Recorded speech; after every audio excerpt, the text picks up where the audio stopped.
Hey, folks, things are heating up tonight on Comedy Central with the world premiere of The Roast of Rob Lowe. Watch Roastmaster David Spade and an all-star dais, including Peyton Manning, Pete Davidson, and Jeffrey Ross, as they take down the ageless wonder one burn at a time. Absolutely nothing is off the table on this one, folks. Don't miss The Roast of Rob Lowe tonight at 10, 9 Central on Comedy Central or anytime on the Comedy Central app.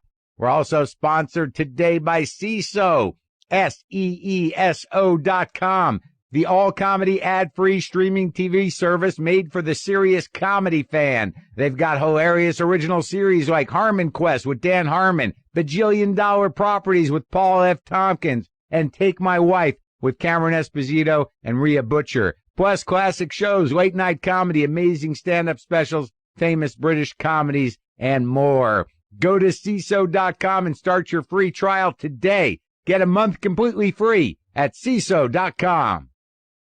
All right, let's do the show. Lock the gate!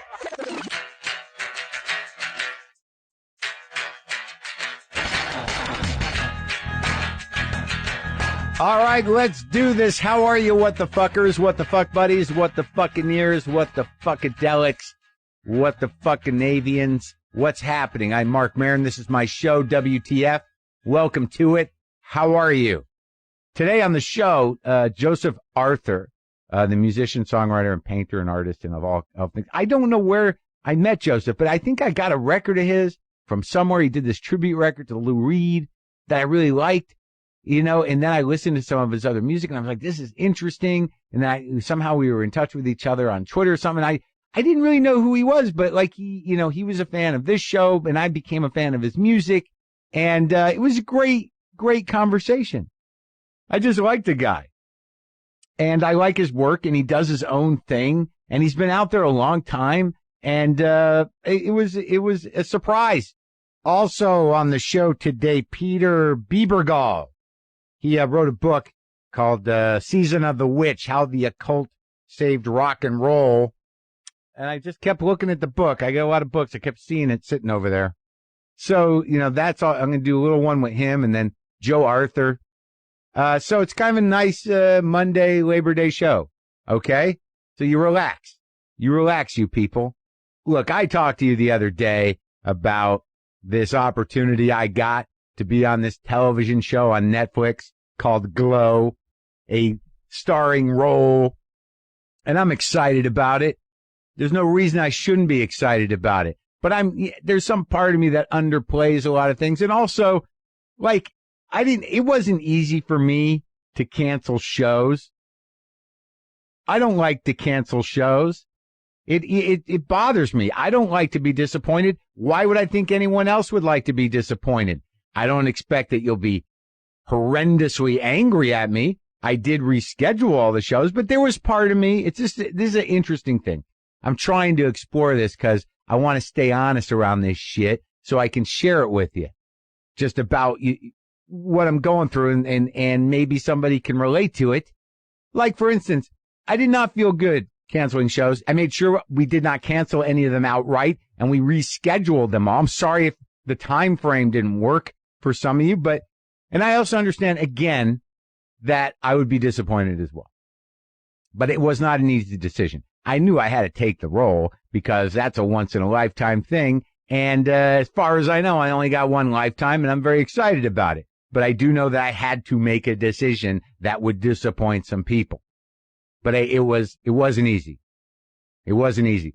It was easy to the degree that I knew what I had to do, but that doesn't make it easy sitting inside of me. A couple of people were disappointed. I saw that on Twitter. Understand that. Then there were these two people who sent emails through the site. One was crazy, just like, fuck you, I'm done with you. I was looking forward to seeing you. Now I thought you were better, and now you're just a narcissistic ass. You always were, and I'm done with you. I'm erasing you from my mind and life and blah, blah. Just an attack. Now, clearly, those were some deeper issues at play. But it did hit that one part of me. That part of me that's sort of like, no, see, I upset somebody. even though in my mind I know like no one should be that upset, and I can live without her if that's her decision. That to be like fuck you, I'm done. Okay, there's nothing I can do about it. It's hard for me to hold that boundary, to have that detachment, even with this kind of shit. Maybe I'm too sensitive. That's why I guess I shouldn't be that sensitive. But the point being, then there was another email from a woman. These are the only two that were really the only two emails about this. And this other woman, she just went on and on about how much she admired me, how great it was, and how much she's been loyal to me as a fan, and like very impressed with me. And then at the end, because I made this decision to take a lead role in a television show that was something I really wanted to do and could change my life, and it was an exciting opportunity once in a lifetime. Because I did that, now whatever feeling she has about me, which leading up to this were very grand and nice and supportive, will be permanently tainted, like a drop of Clorox in good coffee, she said. Again, those are her issues. I don't have to. But my point is, it triggered the part of me that felt bad for canceling. And then I was like, oh, God damn them. Why would they be like this? And then I realized, like, it's deeper than that. No matter what your decision, you kind of want your parents to go like, it's okay, baby. It's a good decision. You're doing the right thing. It's okay. Good for you. And even when you make a shitty decision, you want people to go like, yeah, that was terrible. And I would be mad, but I'm not. You just want this weird, unconditional support and love. And that's just not the way life works. But I realize that in myself, that I fight with that, and that's just something you got to accept. Sometimes you got to make these decisions, and God knows there was no one's life hanging in the balance, but some people are going to be disappointed. They didn't need to be abusive, and I'm sort of an easy mark sometimes. And it's weird to have a personality that is sort of as seemingly aggressive as mine and somewhat defined in that way, that, I would be, I don't know if it's people pleasing, but I certainly am pretty diplomatic, and I'd rather there not be trouble, if that's possible. Could there not be trouble? And look, again, I'm sorry I had to reschedule, but I had to reschedule. It's just, life is like that sometimes. And I know as many of you who have been with me a long time and are my fans who are excited about my success. I think there's a few people out there that are excited about it, but somehow feel abandoned. I'm not going anywhere. And there's still some part of me inside that is definitely not succeeding. Does that make you feel better? See how diplomatic I am? There's something inside of me that will never be successful. Does that help? Does that help? Folks, I hate to tell you this, but there's a home burglary every 13 seconds. All right, now hang on. I'm not saying this to scare you. I'm saying it to let you know that there are very easy ways to protect yourself. For example, did you know most burglaries happen in broad daylight? They ring your doorbell to make sure you're away. The Ring video doorbell has been proven to stop burglaries before they happen by allowing you to see and speak to anyone approaching your door using your smartphone. Ring has advanced motion detection technology to protect your entire property. It's called the Ring of Security Kit, and it includes a Ring video doorbell for the front door and a Ring stick-up cam, which is a wireless, weatherproof HD camera to keep an eye on other parts of your property. They install in minutes, and they give you round-the-clock monitoring of your entire home, whether you're in the living room or thousands of miles away. For a limited time, my listeners get $50 off the Ring of Security Kit, the lowest price anywhere. Go to ring.com/Maron right now and join the hundreds of thousands protect their home with Ring. That's ring.com/Maron, MARON, for $50 off. Okay? All right? Next weekend, that is September 9th and 10th, I will be in Rochester, New York at the Comedy Club.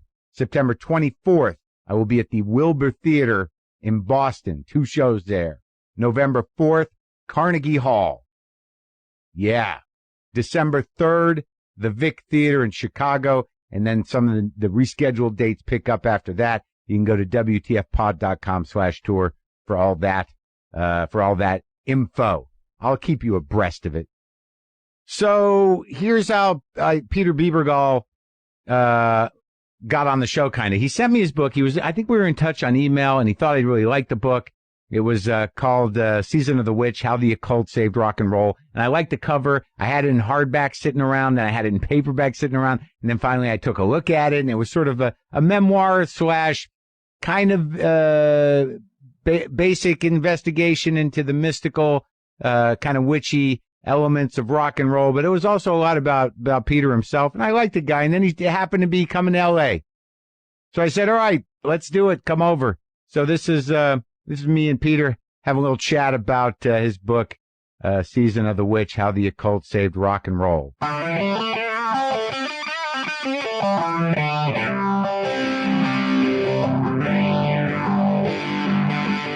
You sent me your book, and I think you sent it in paper or hardback, then paperback. I did send it twice. And you were like, this is a book for you. And I kept looking at the book, and then I read some of the book. Season of the Witch, How the Occult Saved Rock and Roll, and your persistence, which is a key element to ritual. That's right. Repetition, the repetitive nature of your requests to be on my show worked magic, Peter. How did that happen? How did it happen? You just kept bothering me. I kept seeing the book. I believed you that it would be something I'm interested in because, you know, I go back with the mystical thinking. I didn't realize at the time when you sent it to me that you're somewhat of an academic and your approach is thorough. It's not some weird scattershot personal history. I tried. Yeah, get up closer to the mic. It's very easy to turn that kind of stuff into either completely skeptical to the point of dismissing everything, or believing there's an occult conspiracy behind the whole record. Well, I think that the way you approached it, which I think is reasonable, is that, you know, that the bottom line is that ritual magic has always existed. Right. It has existed in any time there have been humans and groups and communities, some form of ritual magic or some sort of transference onto to gods, to entities, to objects in order to try to find some magical consistency in life has always existed. Yep. And sometimes it's just enough because it inspires musicians to want to do something interesting with their music. Most of the time, a lot of what we thought was happening was what the media or the fans imposed on it. And the bands love that, you know, ate it up. Yeah, because it's an image thing. But I like how you start the book by really, you know, seeking out the source points of rock and roll, which is blues, which goes back to Africa. And there's nice bit of writing about the history of those religions that came up through Africa on into New Orleans, and then how the religions that became Christianized still maintained some of the mythology and talisman and even rhythmic elements of old music. And that was really, there was a mystical element to the foundation of rock and roll. But even that, especially with the early slave spirituals, is they had to do it in secret because they knew that the slave owners didn't want those elements, which they saw as barbaric, as satanic, to be part of that Christian worship. So even though the slaves accepted the Christian salvation story because it meant liberation from their awful plight, right, they still had to incorporate these old, it was a part of their DNA. Yeah. Right. So then that becomes what I think is pop music's first rebellious moment. Yeah. Right. And it's a spiritual rebellion. It's saying, okay, we get your Christianity, but we still have to worship our own way.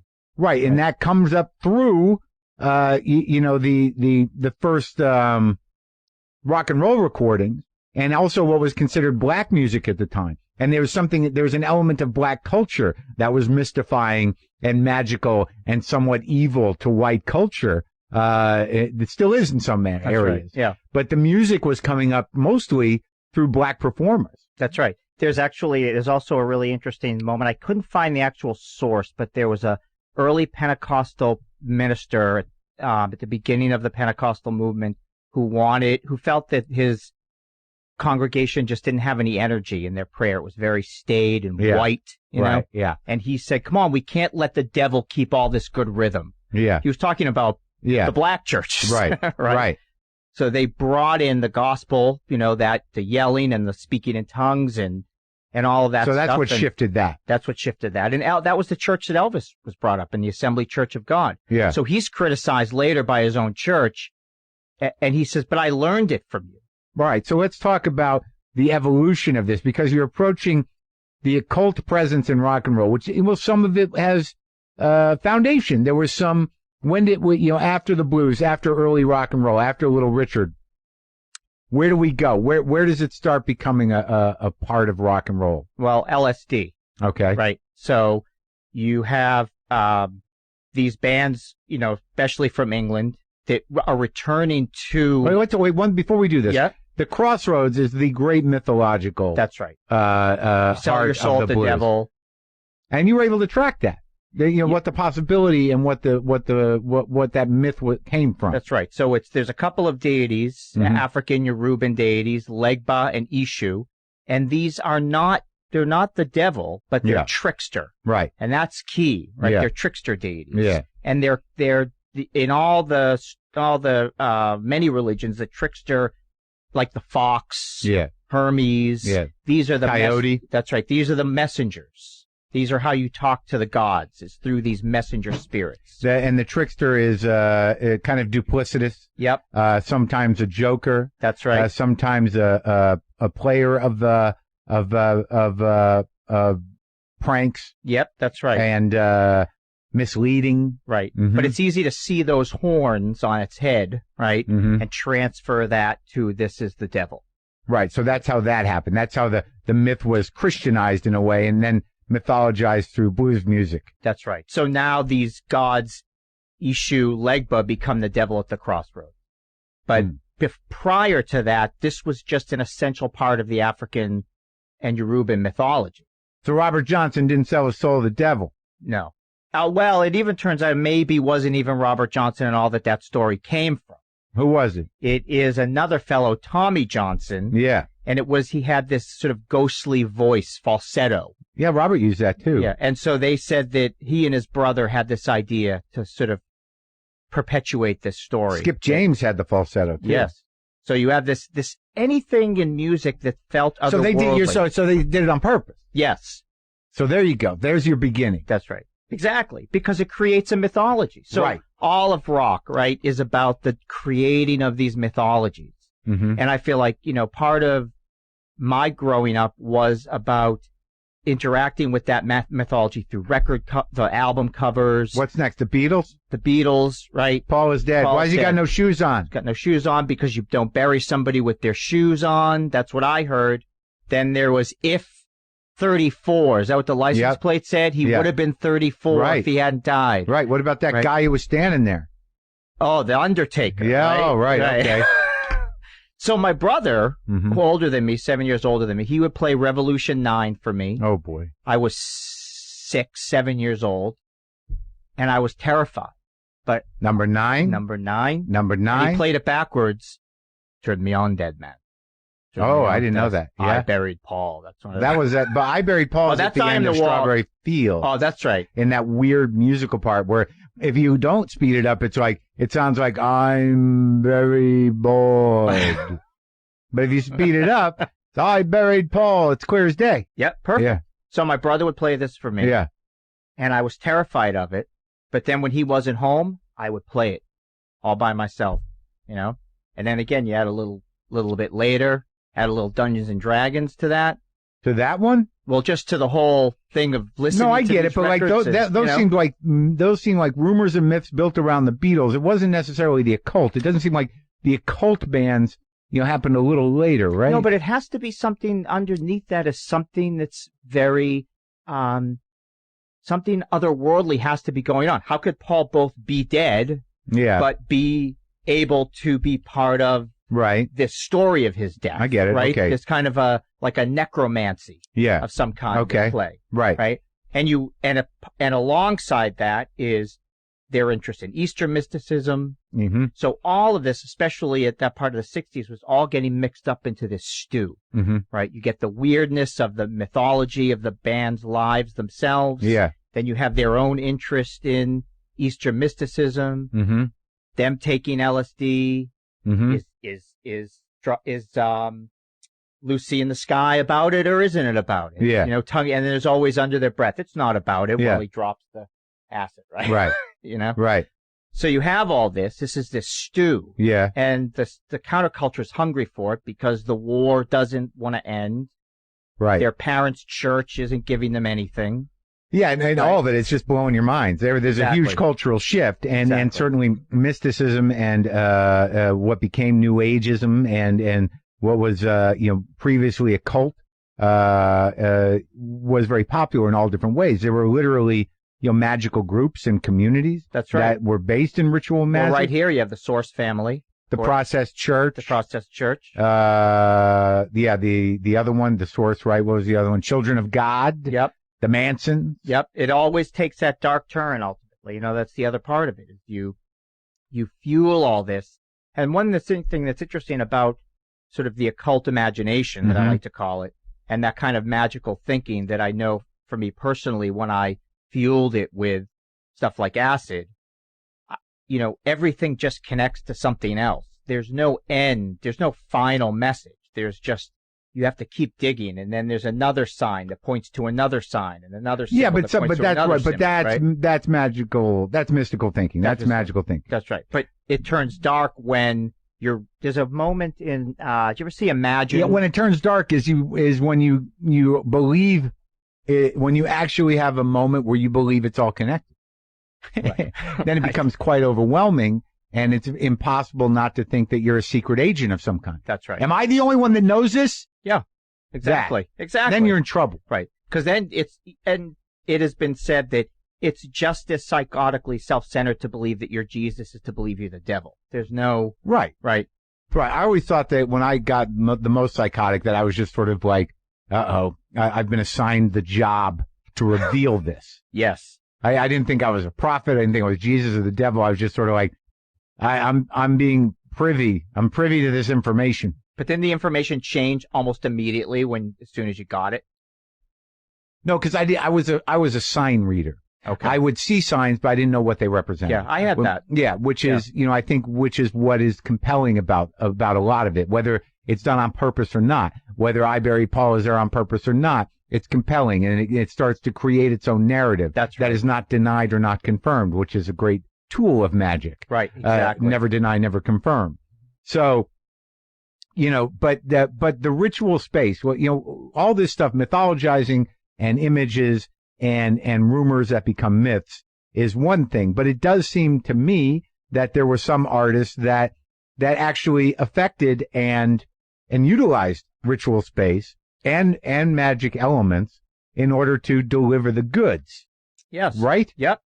Yep. Who are they? So it gets a little complicated, though. Okay? Yeah. Because you have a place at which the music itself becomes the ritual space, which is different from, saying, drawing a pentagram on your floor and trying to conjure up. Yeah, just put that on the cover. That's right. Exactly. So Zeppelin, I think, is a very interesting example because you have somebody, first you have Robert Plant, very interested in the mythology of, ancient Britain, right? Brings all that. That's where you get loves the Tolkien references. There's That's more, to me, relatively uninteresting. Yeah, but there's more Tolkien references in Zeppelin than the Devil. Sure. Song per song. Yeah. Then you have Page, who is very interested in magic, I think in a very deep way. Yeah. Cares about it. Thinks that stuff like what Aleister Crowley had to say is important.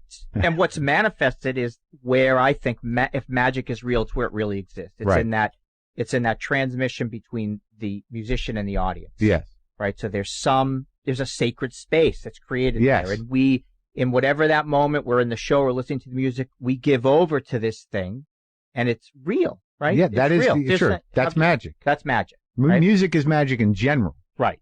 Just by nature of the space it occupies, in our minds and in the air and like just even the opening riff of Satisfaction being delivered to Keith while he was half asleep. There's something mysterious about that. And that's pretty much a pop song. Yeah. That doesn't, really lend itself to occult thinking, although it was sort of calling out corporate culture in a way. Yeah. So it becomes kind of its own, again, it's a active, what I like to think is that particularly as it comes to rock and roll, that rock itself becomes a weapon of spiritual rebellion, right?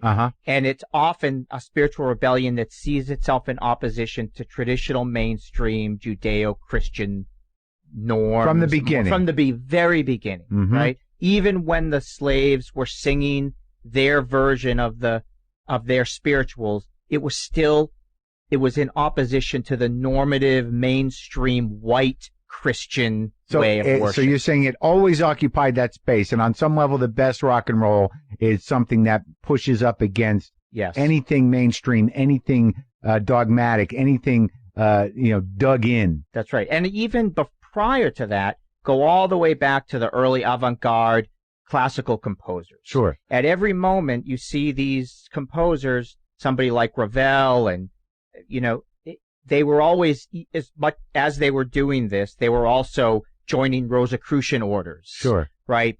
And looking also at non-traditional spiritual modes, because they needed something that felt like it, spiritually, they needed something that felt like it matched what they were doing musically. But also, I think the gift of that is, and the reason for it is that, how do you unleash the possibilities of your imagination?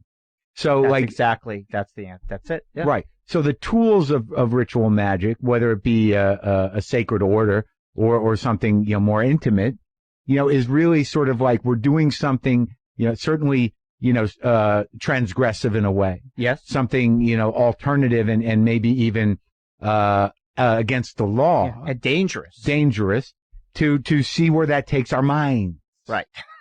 Exactly. Well, let's talk about the late, great David Bowie, because there's been a lot of speculation about the arc of his career and his characters and his different manifestations as being very conscious acts of ritual magic. Yes. What do you think? You're now the spokesperson. Yes. The author of Season of the Witch, How the Occult Saved Rock and Roll.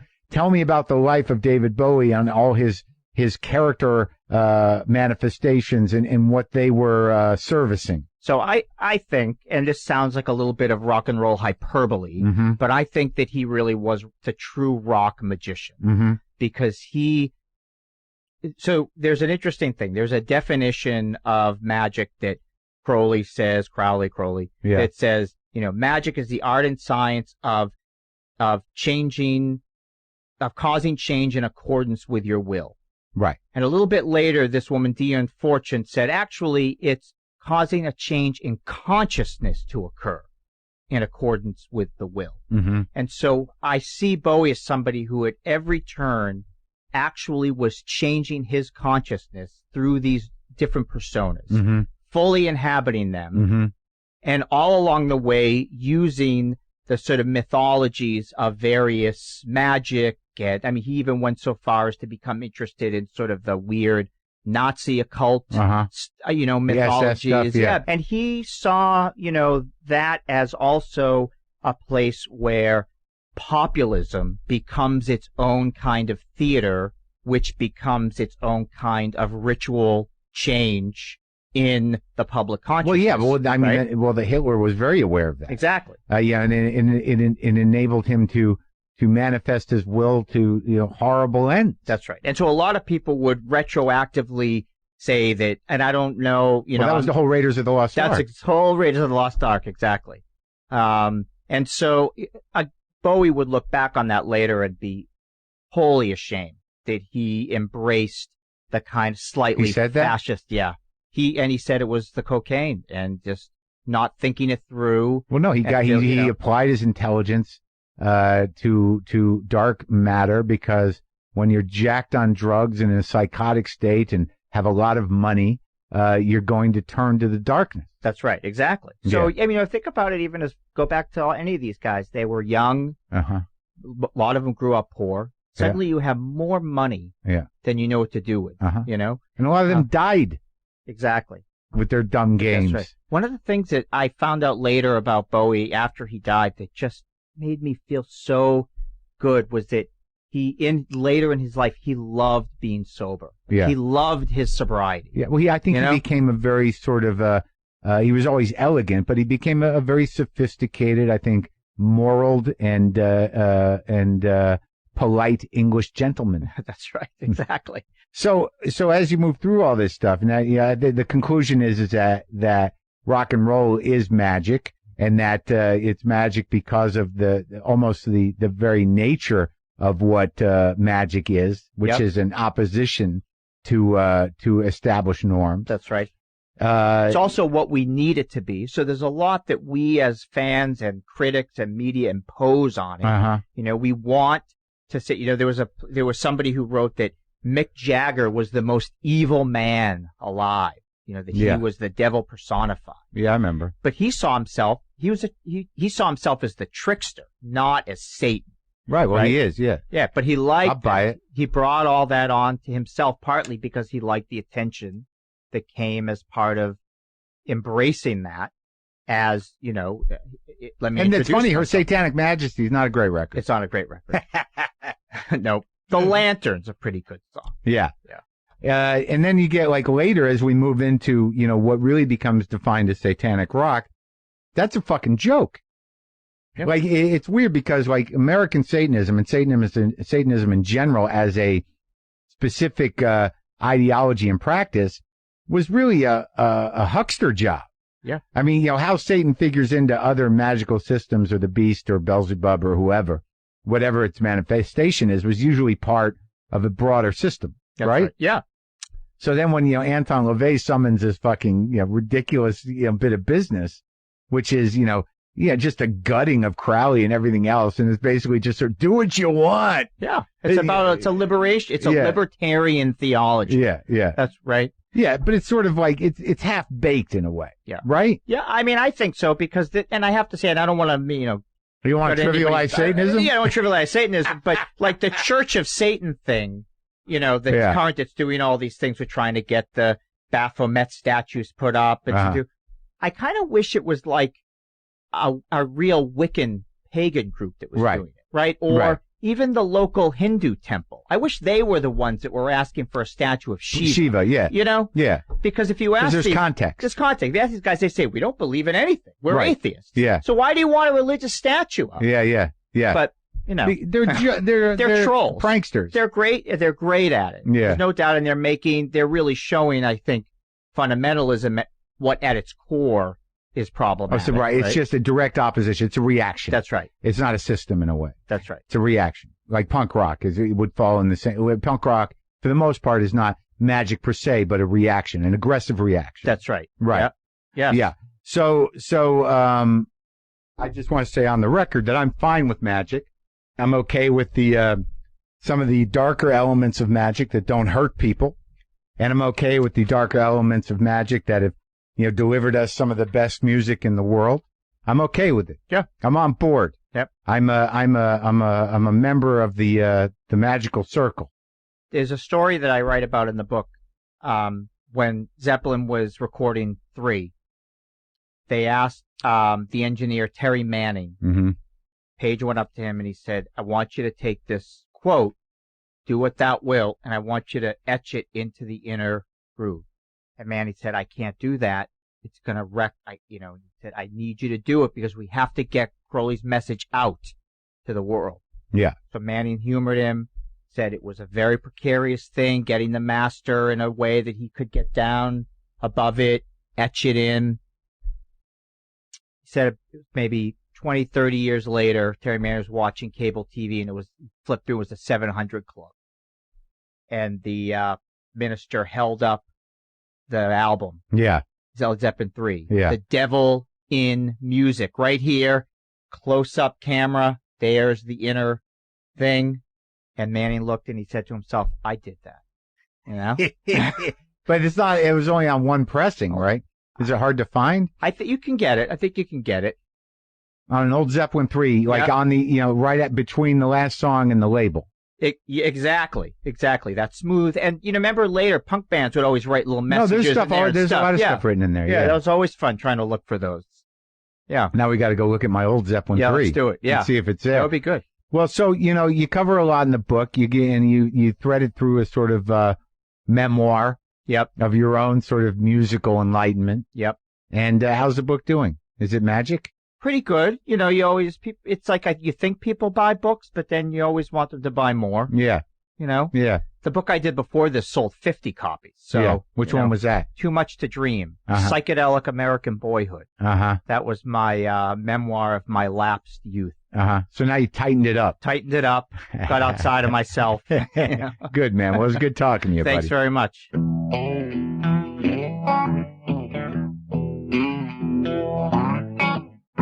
That was Peter Bebergal. Nice guy. I like the book.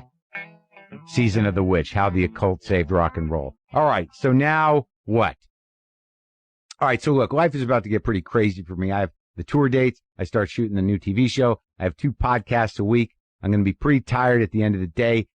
Good thing I've got a Casper mattress. Casper might be the perfect mattress. They spent thousands of hours developing it, and it shows because it has the right combinations of spring and bounce that you only get from the combination of latex and memory foam. It's actually designed to help you regulate your body temperature throughout the night. They send it to you in a box that looks way too small to have a mattress in it, but it does. You can also get an adaptive pillow and special Casper sheets. I have all this stuff.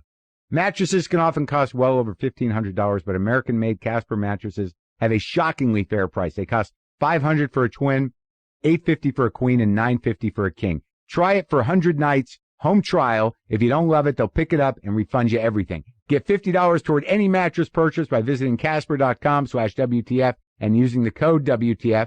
Free shipping and returns to U.S. and Canada. Terms and conditions apply.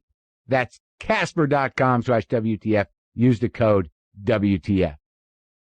Now let's talk to Joseph Arthur. Got a new record out. The most recent one is called The Family. I'm also a fan of some of his other records. I really liked his tribute to Lou Reed, mostly acoustic renditions of Lou Reed music. And it was fun to meet him and hang out because he's just one of those guys where you're like, oh, we got a thing. We got something there's something, we know each other from another life or something. This is me and Joseph Arthur.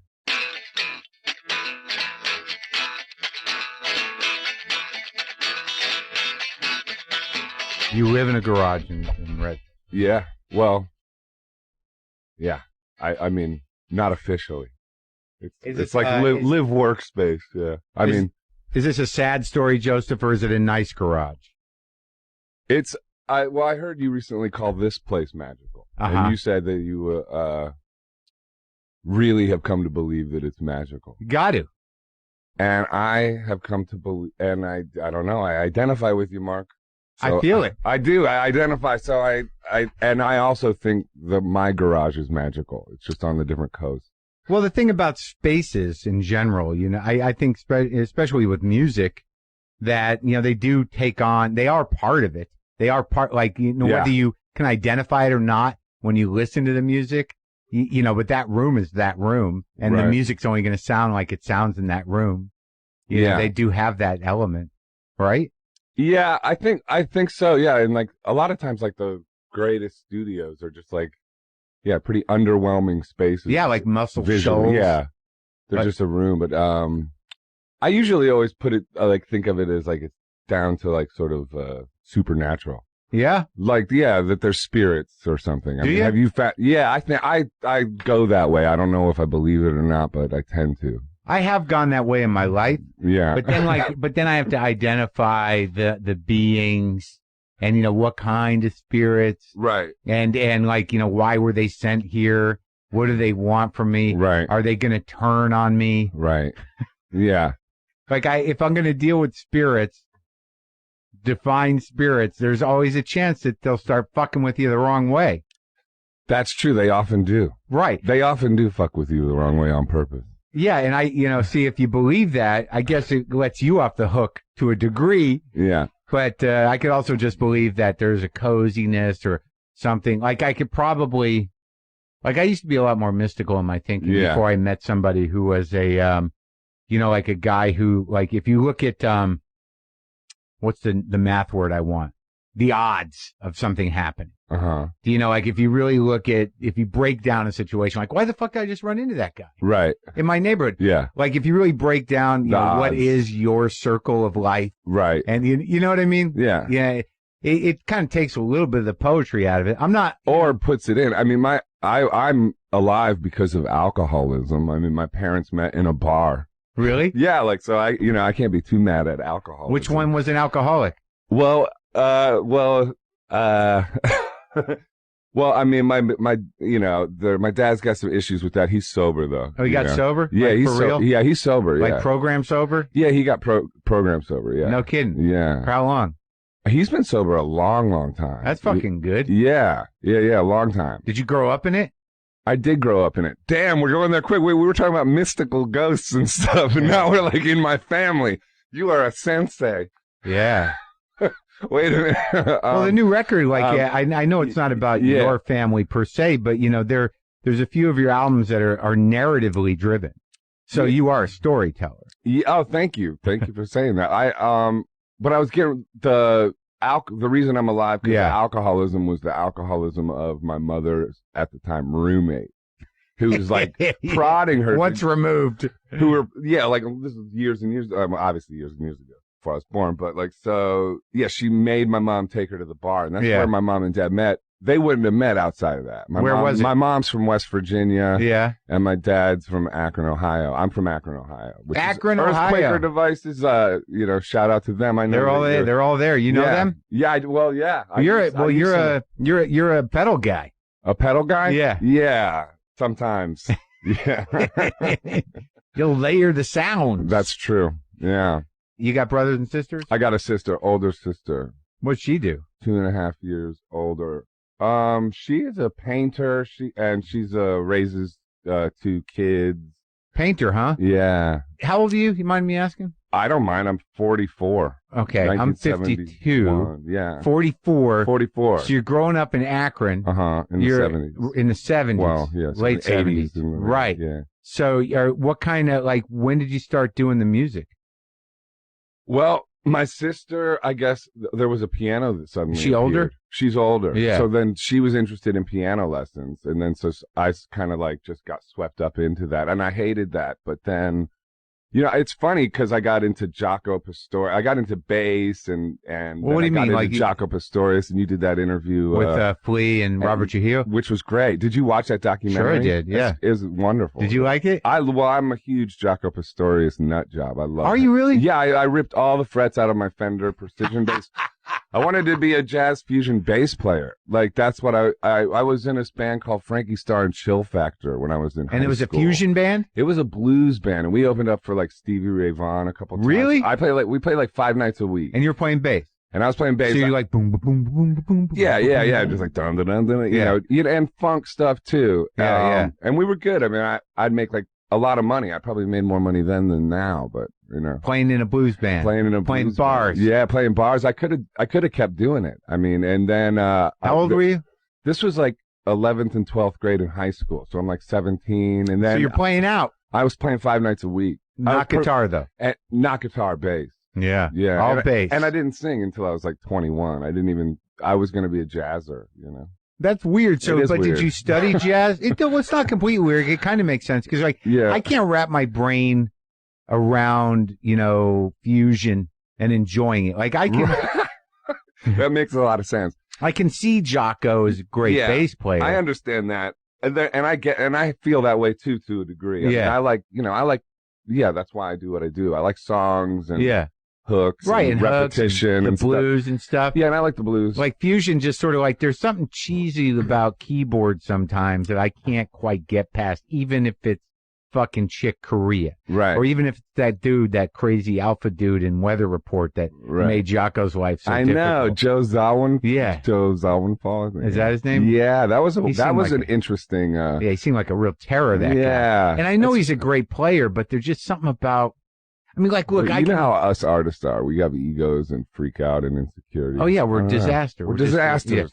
Most of the good ones are, but like I can listen to Miles, like when he shifted. That I was gonna say a good window into like enjoying fusion. If you ask me, is Bitches Brew. Yeah, I can listen to that. I mean, that's long. That's like mystical. Going back to ghosts in garages, that's like mystical music. I think so too. I mean, the one I listen to a lot for some reason is the Jack Johnson record. which is right. really kind of stripped down, man. I don't really know that one that well. Yeah, I guess it was done as a soundtrack for a movie about Jack Johnson. And I actually have someone turned me on to like the full studio session, so I have all that shit. Mm-hmm. But I have the record. Yeah. And it's really lean. And it's like apparently he told John McLaughlin to pretend like he didn't know how to play guitar. That's amazing. And I love stuff like that. Yeah, yeah. Isn't it, like anytime like there's just like that opening, be creative, be free, and also be free to be as sort of bad as you want to be. Like, if you give yourself permission to not be great. Yeah. That's a big, I mean, and that's like huge in what you do, just going out and, sure. You know, because, you know, yeah, you got to take the risk. Prepared material. Like, what if you go up there and, what if you do? What if you fail? Yeah. What in that context? You try not to fail in front of too many people. Right. But like if you're working on shit, you got to work on shit. Do you ever fail? Like when you go up there and like, you like walk with a loss? Well, or do you redeem it and then walk away and know that something failed? It's more embarrassing than a loss. Like I know when things don't hit and, you know, depending on where I'm doing it, I can usually counter that by acknowledging it. Right. That's what I always do. I always acknowledge the awkwardness. Right. And then that's like, Yeah, it's better. It's better. But like in the big world of professionalism, it does imply a certain inconsistency in your ability to do the job. I guess so. People could look at it that way. Yeah, I like that Joe. They like that Joe Arthur, but he fucks up a lot of songs and he kind of talks about it a little bit. Yeah. Yeah, but it's all right. Yeah.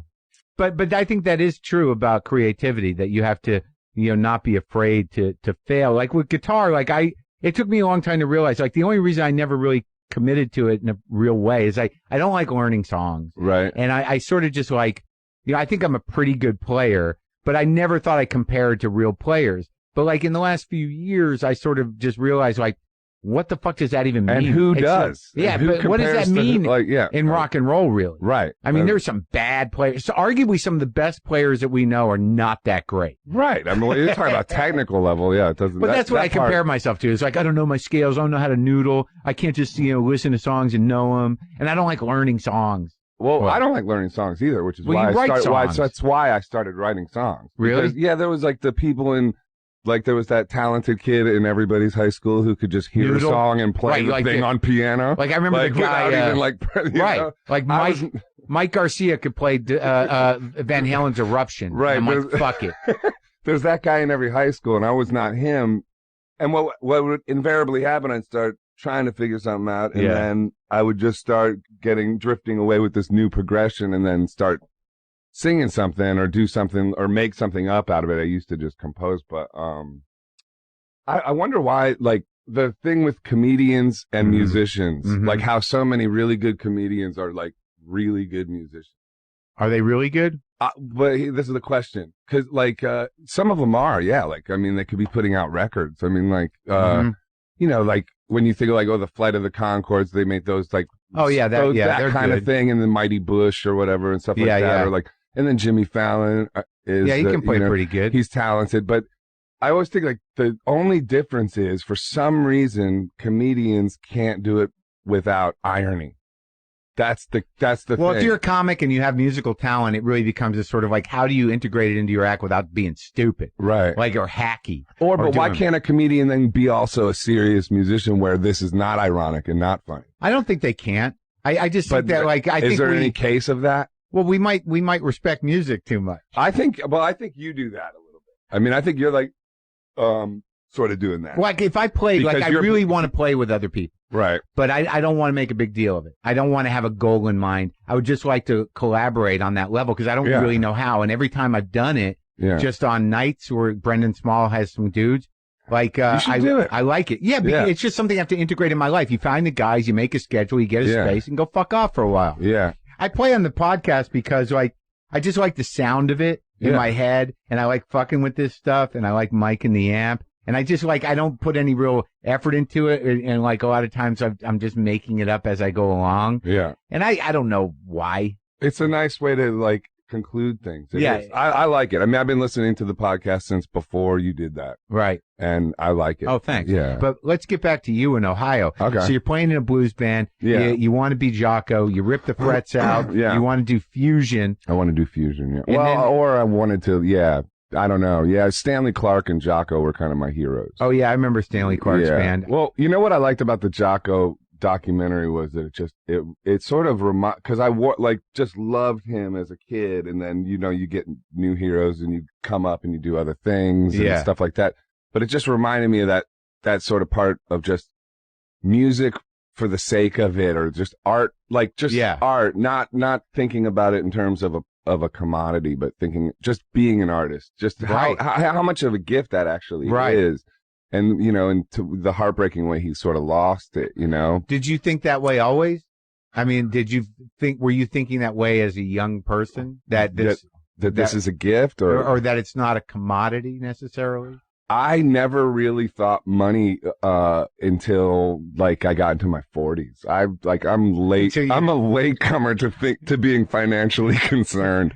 Not because I haven't needed to be. You know, I've never been rich or anything, but just, I think something happens when you click into the 40s. And and you don't know if you're going to have enough money you're like, to ride it out. Yeah. Well, I mean, how do I ride it out? You went through that. So I identify that with that too. And then this whole thing kind of blossomed for you in a big way. So yeah. Well, I think it's interesting that our career paths are similar in that we keep trying. Yeah. I mean, that's what I figure. It's and as long as you're not bitter, that's the main thing.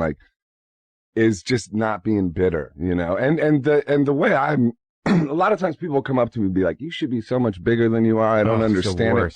And I used to get into that and then feel bad. And now I'm just like, you know what? There is no should in pop culture. Pop culture is this cold thing that doesn't care, and it doesn't have anything personally against you. Yeah, the cream doesn't rise to the top. Usually the curdled part. Or I don't know. It helps to not be bitter, So. Yeah, well, is that something you had to work on? Of course. I mean, every day. I'm bitter as hell right now. I want to jump over the table and start what? Fighting. What did I do? No, I don't know. What did I do? I'm just kidding. I got lucky. I'm on your team. Yeah. But okay, so you're doing. When do you start sort of defining your sound? Because one thing is that you do have definite sound. I didn't really know who you were until I think you reached out to me, maybe personally. Right. But I got that what I remember really listening to was the Lou Reed tribute album. Oh, right. And it came from somewhere. I guess somebody sent it to me because you wanted them to. But I was a big Lou Reed fan, and I really appreciated the earnest approach to sort of honoring those songs. Yeah. And I didn't really know who you were, but then I'm like, well, he must be a guy. You tweeted. That's why I reached out, because I was a fan already. Yeah. And but I didn't, then, right. And I didn't think and you tweeted, and I was like, holy shit. Right. Well, because I was I listen to a lot of records that come through. Yeah. And I get a lot of records. Yeah. And some things grab you and some things don't. Yeah. So listening to the Lou thing, because how do you do those songs? And, you did them sort of differently than your records. I mean, they were stripped down, right. Almost all acoustic versions, basically. Yeah, it's a trip. I started a lot of records wanting to make something really stripped down. I mean, and that record in particular was not even my idea. It was a guy named Bill Bentley, who's a really great guy, A&R guy of Vanguard at the time, and it was his idea for me to do that. And I realized it would be kind of a weird thing to do, and I just thought, well, I'll just try something very simple, and I did this sort of Brian Eno Set Limitations thing, which was just I'm going to just do this all acoustic instruments and just use microphones. And so I did an acoustic bass, acoustic piano, acoustic guitar. I just made it all acoustic. Right. And kept it really simple, and it just worked out. It just sounded how it sounded, and they liked it. Well, what's interesting about it is that, when you do a song that is so sort of elevated, I think you did Satellite of Love on there, right? Uh-huh. That was one of my favorite Lou Reed songs. Yeah. And, and you take it down to that. You take it down to the basics and just the poetry of Lou. It's interesting that it sort of becomes a different song, right? But yet the words are enough to sort of keep it high, keep it elevated. Yeah. And I think you must have had a lot of respect for that guy. Oh yeah, a tremendous amount. Yeah, I Did knew you him. have a relationship with him? I knew him. Yeah. Well, because I got signed to Peter Gabriel's label. I went from Akron. I moved to Atlanta randomly. So we're talking about late 90s and late 90s, yeah. And like you're in Akron, are you playing out as your own thing? And by the time late 90s happened, I was in New York. So I left Akron in 90. I graduated high school in 90. I went to the same high school as the Black Keys as well. And Did you know those and guys? Chrissy Hine. No, they're younger. They're younger. Yeah. Chrissy's older. Chrissy's older, yeah. Yeah, it's definitely like a Rust Belt rock and roll town. Yeah, there's something about it. Yeah. And that secret society comes from there too. Which one? Oh, yeah, that's right. The one that Bill. shall remain nameless. Dr. Bob and Bill. That's right. You can go to the headquarters. The thing. I went to the headquarters. I'd like to go. Somebody I know went to the headquarters. The pilgrimage. Yeah, I grew up near the headquarters. Oh, that's great. Yeah. That's great. Yeah, American geniuses, those two. Yeah. So you go to New York with then I went to Atlanta, and then Wait, when did you go to Atlanta? Before New York? After high school. Okay. Why Atlanta? Because there was this band going, and it was 4 days after I graduated high school, and I wasn't going to go to college, and I just was like, okay, let's go. And I left. Your band? Well, it was a band I was in. Uh-huh. Which one? Not the blues band. They were called Ten Zen Men. Ten Zen Men? Yeah. And what kind of music was that? We played like funk rock. I did a lot of slapping and popping on the bass. So you're still a bass player. So you would have loved it. In other words, it's the kind of music you would have listened to all the time. Well, I like those Chili Peppers. No, yeah, I like funk. Please, calm down on the slapping and popping. I like the Chili Peppers popping. too. I do too. Yeah. Anyway, so you're slapping and popping, and you so get I go in to the Atlanta, car, go to Atlanta, and then I'm working all kinds of jobs. And my last job's at Clark Music, which is a guitar shop. I sold guitars. We sold Fender guitars and Little music store. Yeah, little music store on Ponce de Leon. You know it? Nope. Oh, anyway, it turned into a pawn shop, and then I don't know. And then something hit me when I was around 21, where I was like, if I don't play like crazy busy bass lines all the time, I could maybe just think about melody and lyrics. Yeah. And so I started just playing more acoustic guitar, and I made a demo of that stuff and gave it to a friend in that mysterious program. Yeah. That shall remain nameless, I guess. Are you in it? I mean, I think so. Okay. I don't know. I have a funny relationship with it. But you don't drink? I'm not drinking now. Yeah. Mark, it's rough. Yeah. No, I am. I quit drinking again. Okay, good. All right. Yeah. Well, I got the issues. If you say you quit drinking again, you need to quit drinking. Yeah. That's one way. Yeah. If anyone says I got to quit, you got to quit. Or the other one I like is, if you ever wonder, do you have a drinking problem? You do. Exactly. That's it. Right. But, so then, and then that demo tape randomly got to, Peter Gabriel. Just you on acoustic? Well, it was, no, it was a little bit of jape on there. Jape? Yeah. What's that? I knew you'd like that word. Jape. It's like if we were joking, I'd say, quit japing me. Oh, okay. So some jape, it's an old word. Yeah, for I want to bring bells it back, and though. whistles. Yeah. Is that what it is? Maybe. When you say there's a little jape? You could. It could be that. Well, what are you referring to exactly? When I'm saying jape, I mean like fake drums and Oh, okay. All right. Yeah. Right. But you like that shit. Oh, yeah. Oh, I do like that shit. Yeah, we disagree on the cheesiness of synthesizer. No, I like your aesthetic, but I also like a cheesy synthesizer thrown in to offset that. I love that. I've got some I've heard synthesizers that I like. Oh, okay. But at that time when they were sort of new, right? Look, I get you. Yeah. When people were soloing on them. Oh, right. If they're a texture, fine. So all right. So your acoustically japed demo. Yeah, it got to Peter Gabriel. Who at this time, what is it, 96? This is 95?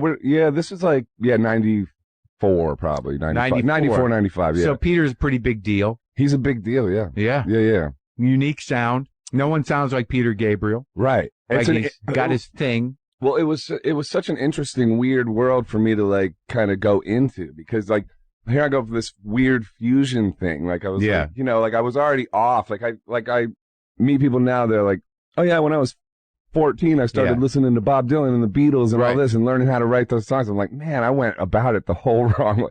But, Peter ended up bringing Lou Reed to my audition for a real, like, to the. So you send this demo in, and then all of a sudden, like, you go to New York for the audition? I kind of, yeah. My best friend Jeremy was living there, and so I was kind of starting to head into New York. I've been a New Yorker now for like over 20 years. Right. So yeah, and then so I went there, and then Peter brought Lou. It was this little club called the Fez. I know that the Fez was downstairs. You probably Time. Played it. Yeah, Time. Wasn't that little? Right. Well, a couple hundred. Yeah, a couple hundred. And it was nice. It was in a basement. It was a nice stage situation. Yeah. Yeah. The you could stage feel guys, the train. You could hear the. Yeah, that's right. Yeah. They started Stella there. You know, Michael Ian Black, David Wayne, and Michael Showalter started their show Stella. At Fez. So it was actually a comedy venue when that show was there. But so all right. So what's the outfit? How many people are you on stage with? I was by myself, and I was an acoustic guitar, and I was like being a singer songwriter straight up, like, and I was just faking. I was like, what in the heck? Like what? Yeah, I guess I can cuss on this. Sure. I always think it's funny when people say, "Can I cuss?" Yeah. But I just had that same instinct. Yeah. You've done some radio in your day. Yeah. And you got to watch it. Yeah. Like, what the heck is going on here? Yeah. No, but and then I just, it was like an out of body experience. I just played my songs. I have no idea if I was any good or not. And then I walked right up to Lou, who was like, at that point I was a huge, like, Lou Reed fan too. And I was just like, hey, That's and he good. was like, I like the song King of Hide and Seek. And I don't have a song called King of Hide and Seek, but there is a lyric of that. Oh, right. And I So you thought, knew that what is he a was better, talking about it. Yeah, I was like, that is a better title than what I was calling that. And then we went out to eat, and you and Peter Gabriel, or you me, and Lou? Peter Gabriel, and Lou. Holy shit! And you're like 21? I was like 24. Oh wow! And Dolly Parton was sitting like in the booth next to us. Get the fuck out of here! Yeah, and they were starstruck by Dolly Parton. Why more wouldn't than you the be? other way around? Well, and then I found out. Sorry to. Where was that? She was originally the one he wanted to sing "Don't Give Up," what Kate Bush sang. Who? Dolly Peter? Parton. Yeah. Wanted Peter Gabriel wanted her to. Peter Gabriel wanted Dolly Parton. Yeah. I originally. So where were you eating? That was just right next door. There was a restaurant next door. I actually don't really remember the name of it, but I remember it as being like a block away. And I remember walking with Lou, and some guy coming up and saying something, and Lou just sort of, Shielding, acknowledging and shielding. But I just remembered thinking, wow, because it was like my first, like entree into like being on that side of things. Well, like, with like, a guy like Lou, when you've created in your lifetime an army of freaks and weirdos, you somehow have to protect yourself against what you've created. Yeah, I think he was out and about a lot. I mean, even in later life, like New York guy. And he was a New York guy, and so like if somebody has a story where Lou was rude, it's like, well, what do you want? I mean, of course. You would be too. Look, I love Lou. I was listening to Lou yesterday. Yeah, I love Lou too. But I like that you had this experience with, like, he was like a West Side guy, the West Side, like Meatpacking District, right? He lived over there. Yeah. I think he's pretty visible, walking his little doggy, I think, sometimes. Yeah. Yeah. But, so you go to dinner with these two and. Went to dinner and then. And Lou was talking to me about, publishing and stuff like that and what not to do and don't sign this and what's Peter doing? And Peter then was like, we're actually offering more publishing. Oh yeah. So it was like, so this was your deal pitch. This was like, this was like, we want you to record. It was crazy. It was for Peter. It was a lot like, just kind of like, I mean, when I think about it now, it just seems crazy. He had this studio in England called Real World Studios. It's in Box, England, which is like 10 minutes outside of Bath. Okay. And he had this thing called Recording Week, which was like all these musicians and producers and stuff, like Joe Strummer came. Yeah. And like Brian Eno and you met those guys? I met those guys. Yeah, I met Joe. Eno? Yeah, I ate dinner with Eno. You did? Yeah. What was that like? His Marcus Strabs produced my first record. Actually, Brian Eno sang on my first record. Really? Yeah, Brian Eno and Peter Gabriel are singing on the song called Mercedes from my first record. I think I was told to me that it's the only song they both sing on together. Ever. That's what I heard. What the fuck is Brian Eno like, dude? Well, I mean, you know as well as I do. I mean, what was he like? I mean, he was a nice guy. Okay. But like, we didn't connect on a deep personal level. He's but like talking about mystic. Right, yeah. His influence on fucking music and then coming, like you moved through Like, he used to cite the Velvet Underground as his favorite band. Well, the way he did this is something I still use, is the way he sang on my record. And I do this all the time now, too, when people ask me to, like, guest on their thing. Yeah. I don't want to hear it. I don't want to hear it. No mic, like, just make sure the mic is on and recording. Yeah. And then my first instinct is what we're going to record. Uh-huh. And that's what he did. Oh, really? And it's great. That's a great technique because you just trick yourself into doing something pretty cool that you would know. And then you don't second guess it. Yeah, and then you can develop it, of course, but sometimes... What, you mean develop it on the board? Well, develop the idea. Oh, you're saying, so you go with instinct first, and then you're like, we nailed something with that, but let's work it. Maybe it's magical, and you don't need to do anything to it. I just like the way he layers sound. Yeah. And like, and he's got like, there's, I hear that in you, but it's weird. I hear some of that layering, but I also hear Bruce Springsteen in your shit sometimes. Yeah. I don't know why. Cool. Yeah, I'll take that. There's something like earnest and like, this song means business. Right. And I'm telling a story. Yeah. It's a tough line, the earnest versus not, because it's funny because I've been like in the studio the last like my garage is also the studio. Sure. You can call it. Can I call it whatever I want? Yeah. I've been in the studio. Yeah. And then I just go over to my bed. AKA the bed. Yeah. Well, yeah, because it was this Trump song I'm working on, and just that whole thing about earnestness versus not. Yeah. Because something can be pedantic or, Yeah. But what happens? So you get this deal. Like, this is what's interesting to me is that, you got this gig. Right. You got the deal on a set of acoustic songs. Right. And that first record is pretty layered and well produced. Yeah. So you are now at school almost. I was at school. That's exactly right, man. Yeah. And it was the strangest school for me because my whole philosophy was, is the sort of like, well, you got the first thought, best thought, and then Leonard Cohen says second thought, best thought, or at least that's been attributed to him. Right. Which I think is cool. But, and Peter is this, Peter Gabriel was making these records and taking 5 years, 6 years, and lots of people working on them, 20 different groove ideas for a song. So like just this real meticulous way of going about it, this real like sort of, not that it's not coming from the gut because Peter is like, a groove person and stuff like that, but it is a lot up here too. So it was just opposite of where I was heading in my own way. I was probably going to be like more just like, let's make a garage record, you know, like that. Sure. But so then all of a sudden I was like in that world. Opposite extremes. Yeah. So I learned a lot. No jape. I learned about jape the hard way. But like high-end jape. That's the name of my autobiography. Jape the hard way. But this is like some high-end jape, dude. Yeah, no, it was real high-end jape, and it was great. I mean, it's been a wild journey, Yeah. Well, I mean, but let's talk about, because like when I look at the arc of like your career and your persistence, like it didn't work out the way it could have at the beginning. Right. Well, it still hasn't. I mean, when I first found out you're going to have me on your podcast, I thought, is this some part of Make-A-Wish Foundation? Is somebody not telling me something? What's going on here? Like, am I getting the results right after this podcast? Well, no, but like, you were poised. Yeah. Yeah. It's a couple times, like you get the machine grinding up. Well, I mean, the first record, Big City Secrets, I mean, it's a good record, but what happened?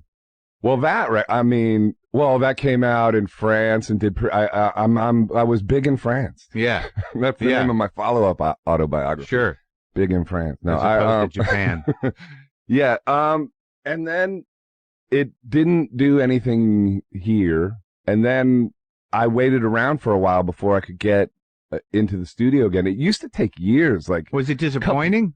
Oh, yeah. Oh, like, yeah, mind-blowingly disappointing. Like everything, along the way. But that's like, that's how you develop into like not, that philosophy of not being bitter or whatever. Like hopefully these things don't destroy you along the way. Hopefully they. Well, you kept working like I did, even if you were bitter. It's like, it's the Andy Warhol thing, like keep making stuff. And while everyone says how bad it is, make more stuff. Yeah. It's like, that's the attitude. So God willing, or the mystical dwarves or the spirits willing, if you ever do hit, people are going to like, who the fuck is this guy? And you're going to have 20 records there. Right. And if I don't, like, or to whatever degree I do or don't, it doesn't really matter. I mean, other than, I don't know.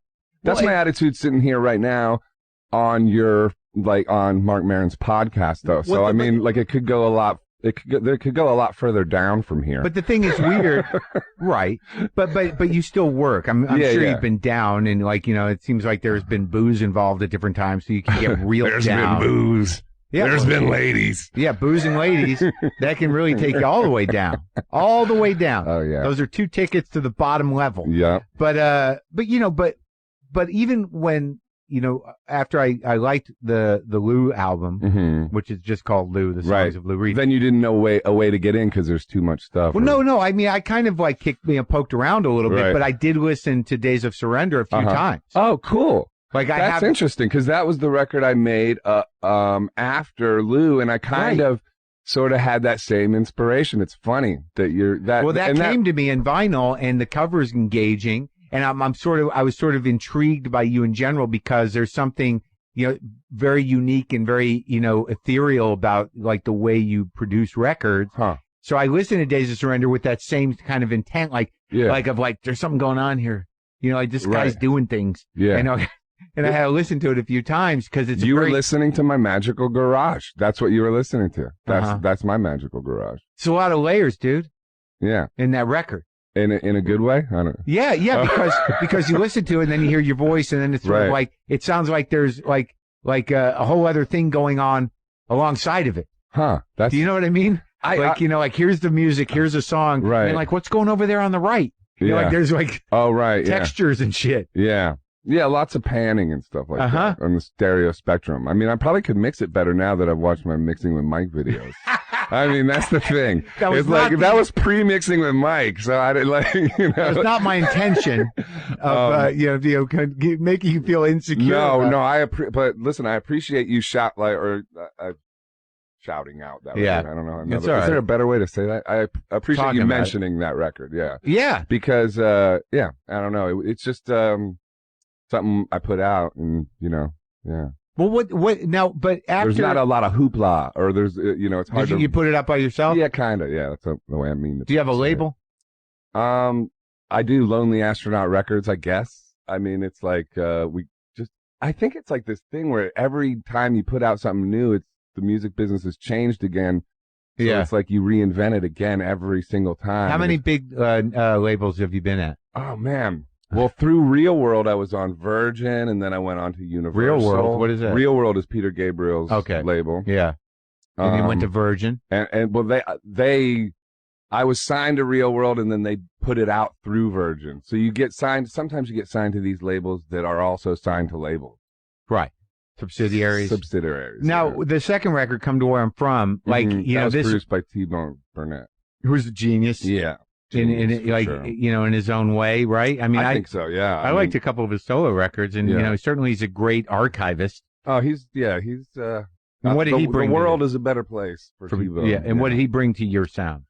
He produced me he gave me so much confidence. It's hard to explain. I don't think it's any accident that he keeps having big success because.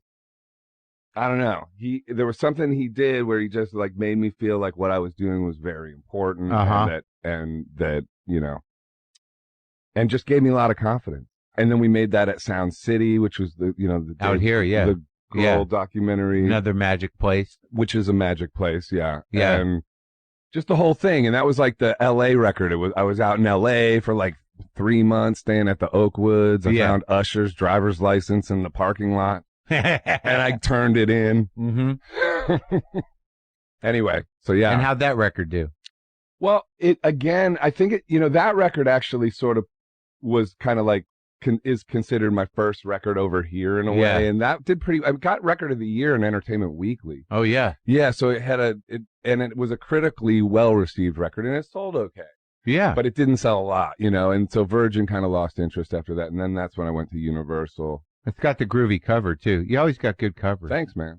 I usually paint them. I'm a painter. Yeah? Yeah. When did that start? Oh, I've been painting since I was a kid. Yeah? Yeah. And you do all your covers? Yeah. Mostly. Right? Usually, yeah. Pretty much.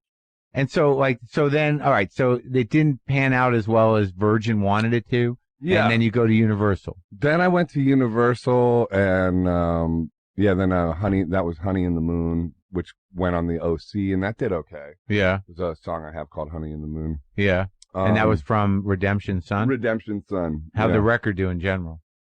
It did a little better, but still, nothing that's going to, like, excite. But are you really writing songs that, are hook-laden? And it seems like you were sort of a little, it wasn't even that it's not even an alt sound. It's a very unique sound. Yeah.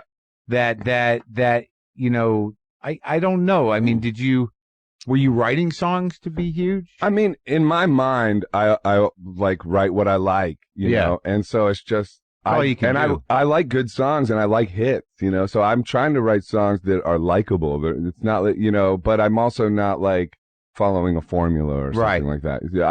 I'm coming from my own unconsciousness. Yeah. So. Yeah. So that Peter like specifically said that to me a few times, which was, don't go to them, let them come to you. Well, there is a dreamlike quality to some of it, like especially on Days of Surrender, which you did in your garage without the help of Mike. Yeah. Was that there is a sort of frequency to it that feels a little dreamy. Yeah. Like, it vibrates on that level somehow. Because I think that's what I engage with. Like, yeah. You like that dreamy level. Well, I just I saw it as something unique. Right. And I felt that's it. Cool. Like I felt like, like this guy's is a real thing. He's his own thing. Wow. Thank you so much. That means a lot to me. Seriously. But then you go like from between Redemption Son and the Ballad of Boogie Christ, which was some sort of mildly subverted personal story. Yeah. I like the way you said that. Mildly subverted personal story. But I mean, you did like 4 records. 5 records even. Yeah. You just keep pushing them out. I keep making records. I love making records. Yeah. I mean, I don't love showbiz so much. I mean, preaching to the choir. Yeah, but like this is nice. Yeah. I mean, this isn't showbiz, but you know what I mean? Like, But throughout these records, are you still working with Keltner? Like when you do sometimes, like Our Shadows Will Remain, Fistful of Mercy, my band with Ben Harper and Danny Harrison, Jim played on that too. What was the arc of learning, from, through after Universal, where do you go? That was, Who Does Our Shadows Will Remain? Okay, so Our Shadows Will Remain, it's interesting, was this, label called Vector. Yeah. And that's, and they're a huge management company still now. And they got me, onto this label in England called 14th Floor Records. And 14th Floor was doing like David Gray and Damien Rice and selling like millions. And so they were slotting me into that. And they geared it up. They did do a really good job with Our Shadows Will Remain. I sold out like Shepherd's Bush Empire over there. Like it was building and doing really well. But then there was like something happened. Like they were going to go with Honey in the Moon. They were going to try to like repurpose an old song for a single. They thought they were going to try to take it to the mountaintop. You know? Didn't work. Yeah. It didn't fly on radio. And then all of a sudden, that's it. It just starts. It's a fadeaway. But when you see the fadeaway coming, and then it's there, and then it's like again, there's the fadeaway. Okay. And that's when you got your own label going, or your own outlet. Yeah, I guess so. I mean, I don't mean to be so vague about that. I just don't know what that even means. It's like maybe I don't either. Yeah, like I don't like a label now. But you started self-producing. Yeah, or just being able, like getting distribution. Right. Right. But I mean, even that, my own label was through Megaforce, which is a big, huge label, so that's why I always go like, do I have my own label? Kinda, Well, it sounds like you got a lot of support through musicians and some producers. Yeah. Like, are you self-producing? Like, who produced Nuclear Daydream? I think, I did. Yeah. Yeah. And, you just sort of took hold of that shit. Yeah. And then that was, because that's when the Our Shadows Will Remain fade started happening. Yeah. And I had Nuclear Daydream. When I review my history, I look at the albums I followed up, like getting a little bit of vibe going. Yeah. And go, okay, did I let myself down? And I really don't feel like I did. Like, I feel like, no, that record stands too. Like, yeah. It's just that I don't really follow a particular sound or style. I think a lot of people, like, to me, styles of music are kind of like the outfit you're wearing versus the outfit I'm wearing or something, or just I like, guess, but I hear you throughout. Like if I got poke around, okay, cool. Like I don't listen to something you've done if I'm flipping around from and different years this? and go like, who's this guy? Yeah, it I mean, holds together. I guess. I think so. The tone of your songwriting and the way you sing, and certainly some of the instrumentation. Right. It's not like all of a sudden you're doing a fusion record. Right. That's next. Getting back to fusion. It's time. It's just me on the cover. It's called Just Japing Around. Last slap bass. Back cover's just a big thing of my thumb hitting the bass string. Yeah. But like, tell me about the process of making the Ballad of Boogie Cries, because that sounds interesting. Yeah, that was word first. I normally wrote songs like Days of Surrender, for instance, is all melodically driven. Right. It's all just like, so I'm just making up words to fit into the melodies, Uh-huh. And with Boogie Christ, I had like words first. So which is why you got this story arc in a kinda, way. Yeah. So that's it with that. And then, I mean, that just took years and years to make. Just like, but you let it go. You work on it for a while, and then you like walk away and do other things, and then you work on it again. How'd you fund it? Oh, through Pledge Music. And that was before Kickstarter. That was after Kickstarter, but yeah, Pledge Music, and yeah, that really worked out pretty well for us. Yeah? Yeah, it was good. It's a lot of work. I mean, the thing is that it's perceived as like this, you're kind of your hands outreach, which I guess it is. But in the end, you're really just selling your stuff. It's like a fire sale for your merch store, I guess. Yeah. On some level. I mean, But you got enough bread together, and you got good players on that thing. Yeah. Yeah, and you work with Garth Hudson? Garth Hudson came. I mean, it was gonna originally just be like, just me and Garth. On one of the big sounding organs? Well, there's this studio called Old Soul. Yeah. In upstate New York, and Garth lives there. Yeah. And not at the studio, but and Garth would come Garth would come by around like midnight. Mm-hmm. He works late, mm-hmm. Yeah. And just he talk about a magical being, and just he's like kind of leans like this, and starts doing things, and it's just like playing a Casio keyboard up here that's just got little mini keys. Yeah. And he's somehow like playing something and then playing a grand piano with with the other hand, stuff like that. Yeah. That's cool to work with that guy. Huh? Yeah, that was unbelievable. It really was. And he doesn't say much in between, but then he listens and he makes sure you erase things he doesn't like. Oh, yeah. Because he doesn't want them getting out there. Yeah. Controlling the, doesn't want no jape out there. Didn't want the jape. Man, this jape word landed for you. This is going to. Well, you've pushed it. You sold it to me. You're going to use jape. So did you, like, tell me about, like, it was sort of like I read some stuff on you, and it seemed like sort of an ironic. But I read some stuff on you. But it was sort of touching to me that like you got a Grammy nomination for a cover. Oh God, you love it. Like I'm like, this guy's been working his whole life on his music. You know what? I'm glad. I'm glad you see the humor in it, because that's how you survive it. Yeah. It's funny as hell. It really is. I think Which cover was it? Called Vacancy. Yeah. How many years in for like when you do Vacancy? That was still early days. Oh. So that was like, Yeah. Yeah, that wasn't quite as hysterical as it's becoming. Right. Oh, it's an EP too. Yeah, and it's an EP. Yeah. You got a little attention from the industry. Yeah. Yeah. There you go. Do you ever do art for other people? I've been asked a couple times. I haven't really done it much, but you do a lot of painting, and have you sold your paintings? Oh yeah. I sell. I mean, I paint all the time and do art shows and stuff like that. That really helps me. Do you have a gallery? Keep the living going too. Or do you just sell them online? I used to have a gallery called Museum of Modern Arthur. Yeah. I opened up in Dumbo, Brooklyn. Oh yeah. Yeah, for like 3 years. We had like events, and it was pretty fun. Did it work out? It did I didn't get rich, but I mean, it depends on your definition of working out. Was it a scene? It was a little bit of a scene. It was fun. Oh, good. Yeah. And they just sent me this morning, your book of poetry, so you got that. Yeah, I write poems and post them. But do you write them not to be songs, but just to be poems? I write a lot, so, and then I just post them, and, I don't know, some of them I think are, they're as cheesy as they want to be, Just putting shit out in the world, man. Yeah. Yeah, I don't know. It's like I'm driven to do it. But this new the new album, Family, again, is another album that sort of explores, themes throughout characters. Right. And this does sound a little different to me. Right. In that, the piano is very prominent. I wrote it all on piano. I got this Steinway Verdigran from 1912. Uh-huh. It was in one family. It came from Connecticut.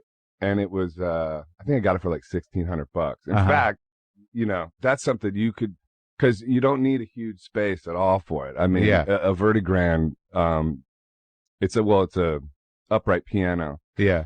But yeah, you can get them pretty inexpensively. And this one is magical. And so I just, started writing songs on it. And was it based on the piano? It was all based. It wasn't based on, it was with one family. Was there a root to the story? The root to the story was I was with this girl who was on speed, and her husband or her ex-husband kept calling her and was like upset about her not taking care of the kid. And she was telling me about that, and then I was identifying with him, and then when I went home, I started writing a song from his perspective to her, and that's called You Wear Me Out on The Family. Mm-hmm. And that was the seed of the whole record. And then from there, I just decided, okay, I could write a whole album on just family dynamic. Yeah. And so I started talking to my own, like my own family about their histories and stuff, and I started like using aspects of my grandparents and just a way to explore my own sort of family history as well. But even though it's not about my was it cathartic for you? I think all creative acts are cathartic. Yeah. There is some sort of catharsis there. I mean, I think like, we're given all this energy to do something with, and if I don't do something creative with mine, I do something destructive, So I'm not so results based. That's maybe one of the problems. But it sounds like on some level you create to save your life. That's why I do it. That's why I don't have a problem with whatever the universe wants. Wherever the universe wants to put me in that mix is cool with me, because for me, it sounds cheesy, but it's really true. The reward is in doing it. Yeah. I just like doing it, And how much did you spend a lot of time with Lou? Were you around when he was sick? I did see him a lot, for a time there, Yeah. Did you learn from him? I did, yeah. I mean, it's hard to put into words exactly, because I learned from his music so much before, but just with him, I just loved him as a person, and tried to not ask too many, questions about, tried to not be a fan. And I kind of wish in a way that I had been more of a fan, or asked more, just the fan question. Hey, what's, that guitar sound on Coney Island Baby, you know what I mean?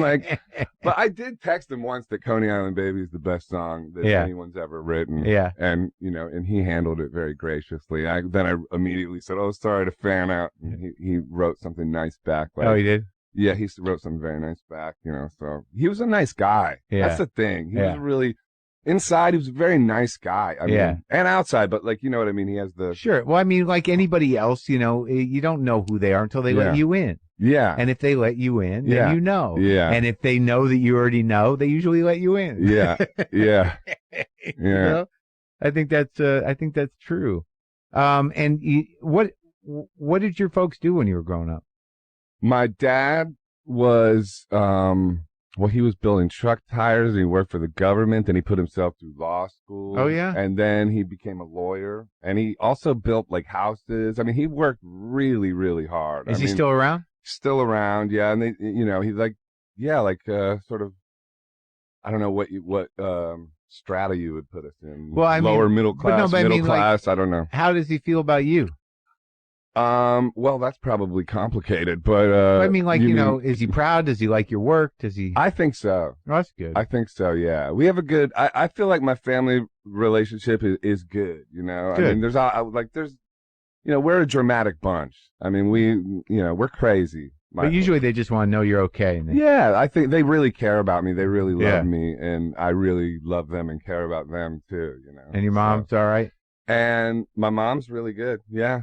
Good. They're together still. Up in Ohio? Yeah, in Akron. They still live in the house that I grew up in. Yeah. So you go back there I go sometimes? back. I sleep in my childhood bedroom. But now it looks like a Pier 1 Imports instead of the cool bedroom I left it. With Jimi Hendrix posters on the wall. Where'd they put the posters, man? Where are the posters, man? Yeah. You want to play a song? Sure. On my guitar? Why not? Is that in tune?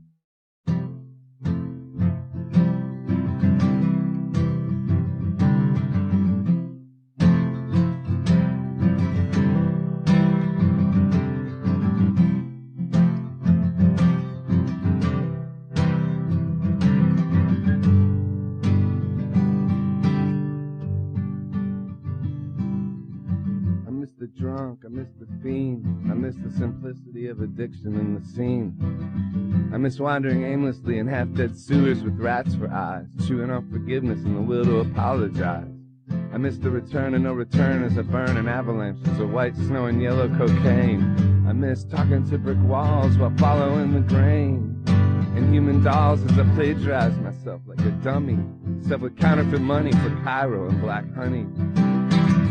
I miss illusions begging to be chased, even as they disappear into me erased, until there is no one or nothing but the chase, and a powdery ghost with no face or faith, and the woman of my dreams disappearing without grace. I miss the zoo. I miss the zoo. I miss the zoo.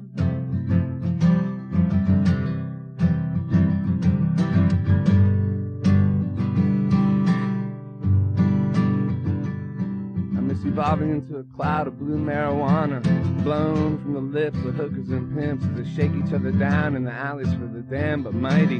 No one but the weak around and the beautiful unsightly. I miss numb Neanderthals marching in rows of living dead, from my wisdom teeth to Spain and back again in my head. I miss salvation in syringes and angels of mercy and blooms of smoke numbing rain which drinks when thirsty. I miss glasses full of spirits without tongues speak to me of Napoleon's wild nights. I miss staying up for days and becoming a psychic pretzel flying kites, chewed on by a Zulu heading with toads to Mars, a mysterious prison and one without bars, at least those kind of bars. I miss the zoo. I miss the zoo. I miss the zoo.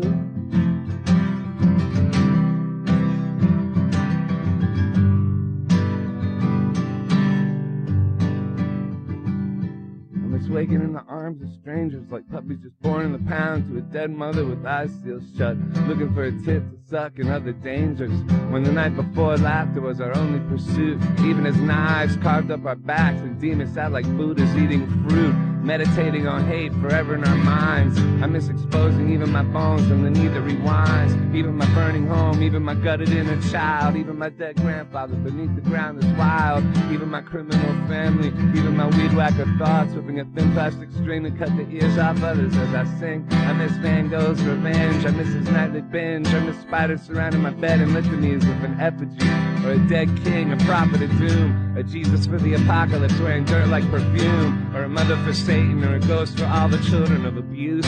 Take me into the fire, watch me burn like a goose, as they sing in spider voices. There goes creation, there goes the moon, there goes the butterfly wanting a cocoon. I miss being a bloom and a goon, waking up too soon in the afternoon.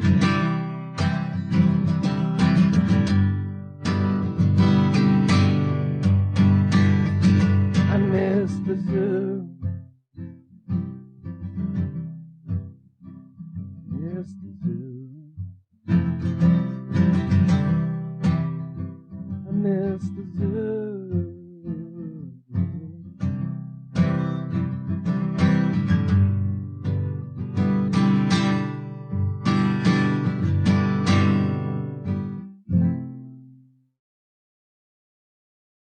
That was great, man. They got it. I love it, man. Thank you so much. Great talking to you. You too, Mark. I really, I'm a big fan. I think what you do is wonderful. Thank you for doing it. Yeah, I appreciate it. I like talking to you. Thank you, Mark.